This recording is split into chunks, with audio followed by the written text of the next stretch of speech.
take us to our talk of the tape, what today's key earnings do mean for the hopes of a year-end rally as it relates to tech. Let's ask our panel. Dan Ives covers Tesla for Wedbush. Alex Kantrowitz, big technology founder and a CNBC contributor. Jason Snipe of Odyssey is also a CNBC contributor. He owns many of the tech names, including Netflix. So we're going to lean on Jason in a moment. But Alex, I begin with you. Netflix has not traded well, to say the least. Shares are down 12% in a month. What's the issue? I'm embarrassed because last quarter I was here and I said it seemed like it was in a good place as far as valuation goes. It subsequently dropped about 26%. I think the big issue for investors here is the prospects of growth. I think there's been some positive headlines around the fact that the password sharing crackdown has happened and that advertising is coming. But, they haven't delivered the results that make you believe that they're sustainable long run. Yes, password sharing has helped grow users after some user contraction, but the reports are the advertising is just not going the way that it hoped. There was a report in the information that I read recently that said the subscribers and the money coming in from advertising are about half what the company expected this year. What if the cold truth here is that people just don't want to watch Netflix with ads, even if it's cheaper? I think they do.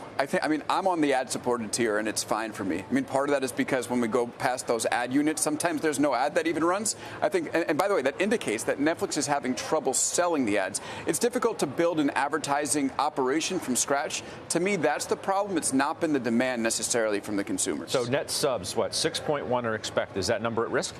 I don't think so. I think they're going to hit their sub number. But again, for Netflix, is not necessarily right now about the short-term sub ads. It's about leadership telling folks that we can expect that growth in the future once the tactics have run their course. And I don't think the market has seen that to this point, and that's why we're having some of these issues. So, Jason Snipe, you've had to watch this stock go through its tribulations over the last, down in a month it's down almost 9%. Excuse me, it's down to 12%.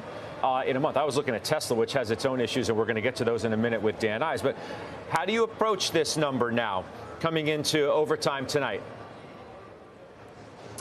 Yeah, I think it's going to be somewhat of a mixed bag. I think Alex hit the nail on the head in terms of I think the numbers will be relatively in line. I think subs you'll hit probably around 6 million.